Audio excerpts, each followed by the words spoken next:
I've been dealing, I don't just build websites, I also help people when they have problems with them. And quite recently, I've had a few people come to me who've had websites built that, to be perfectly honest, weren't of a quality that I would necessarily have built myself.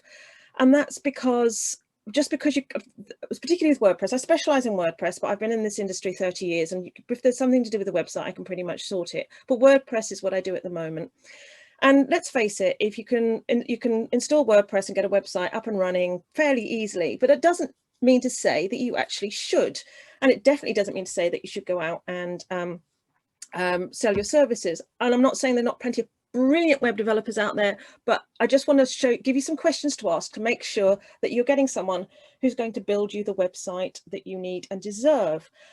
There are many other questions you should ask, but what I'm doing is focusing on some things that you might not think to ask. Okay, so what's the first question you ask? Well, Andy hit the nail right on the head. Sarah, please build my website. That's it. Don't need to ask any more questions. But you should still ask me the same following questions. So one of the key ones that I find people don't always realize is asking what the service includes. People say, can you build me a website? And they don't actually necessarily check exactly what that means. Are you going to have all your content added, or are you just going to get a framework for your site? What pages are you going to get? Are you going to get a privacy policy, terms and conditions, testimonials, blogs? Find out exactly what the website is going to be. Don't just assume that a website is a website. Where's the content for your website going to come from? Who's going to provide that? You or them? Images, where are they going to come from? And what about the bits around the edges? So you've got a website.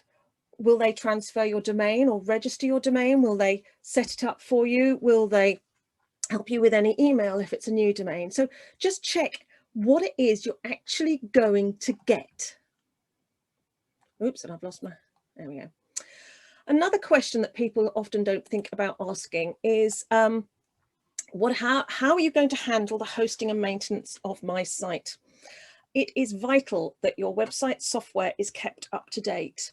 If you don't, it can be hacked. And yes, I have seen it. People ask me, why is my website going to be hacked? You know, it's not important to hackers. They're not going to make lots of money, but it potentially will be. I've seen websites for a small one-person firm where the site had links to some very dodgy websites embedded in the pages. You couldn't see them. They were hidden in white on white, and you did not want them to be there. So it may be hacked. So you have to make sure that you know what's going to happen with your maintenance of your site and whether who's going to keep it up to date. And then following on for the conversation that we've just had, what security measures are going to be put in place? The very basic one that most people will think of is that you have a SSL certificate added, but there are a whole bunch of security measures. There's too many to mention, but again, making sure everything's up to date, limiting access to only people who need it, limiting admin access to definitely only people that need it, and making sure they have those really good secure passwords. Adding two-factor authentication if necessary, well, not if necessary, but potentially adding two-factor authentication, adding a security plugin, getting rid of any junk, no tests pages, sample pages. Things that are really, holy grails to hackers are known quantities. WordPress comes with some default pages, things that the hacker knows will be on a site. It's a place they will start. So get rid of all that stuff. Anything that's not needed, get rid of it. Limit logon attempts. All of these things, a good web developer will have a plan. So ask them what they will do. Even if you don't necessarily know all the answers, the fact that they have a whole bunch of them is the right answer. Another thing I find time and time again is that people don't have access to their website. They don't have full control. Again, WordPress, the WordPress website administrator is not their email address. Their domain is not their email address. They think they own it, and they do own it, really. But if you don't have that email address on the website, you may have a problem if you try to transfer it. So make sure that you've got full control, that you have the login details for your hosting and your website, check that they work, and make sure that everything is in your email address. And that's a question to ask. Will you have full control, and will you make sure that that is the way it is set up at the end? Little side note, the number of times I set up my website when I hand it over and I change the email address, so it's the client's email address, and they never actually accept it, so it stays in my email address. So that's just something to remember. Right, what's the next one? Another thing that you need to check is what the ongoing monthly and annual costs are.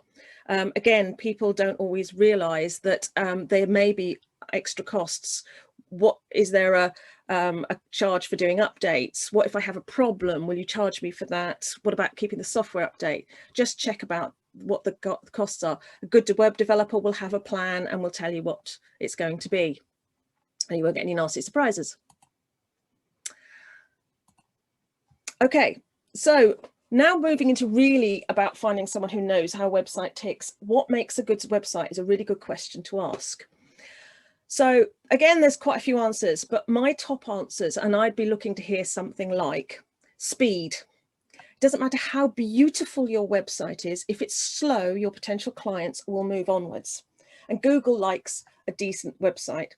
There are many factors that make up the speed of a website, hosting, the quality of the website, but you really want a website that's of a good speed. Another thing that a good web developer should know is that a website is about addressing clients. A website doesn't work if you build the one that is perfect for the web developer's client. It has to work for the client's clients. Those are the people we're trying to focus the website on. A good website is a balance of design, words, and usability. Doesn't matter if it's the most beautiful website in the world if you can't find anything. Doesn't matter if you've got loads, if you have too many words, the good words will be lost. It's a balance, and a good web developer will know that. And the final thing that I'm going to particularly point out, and as I said, there's many, many other things, responsiveness. The website works on all browsers. So again, listen to a web developer's response to that. And does it make sense? If they don't have any answer, then maybe try and find somebody else. Now, this is a sneaky one. How will you test the responsivity of my website? And I want you to ask that question just like that. What that means is, with the website work on all different types of platform, mobile, laptop, tablet, anything in between, it's a sort of little way to test whether it's a hobbyist or not, because they'll know the answer to, will you test it on a phone? They may not know what you mean by responsivity. So just, ask that question and see what they say. Will they tell you that they'll test it while they're developing, while they're on a browser afterwards, and then on different devices, different browsers? Again, have they got a plan on how they'll test your site? We've got a couple of minutes left. Okay, let's have a look. I'm going to skip through that one. Okay, tell me about your experience in IT.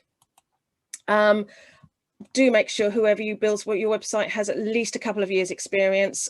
There is so much to building a website behind the scenes, good practices that you need to involve. So just make sure that they've got a good experience, not necessarily just in IT, but they've got experience and they know all, they've researched it. They've done lots of websites. They know what they're doing.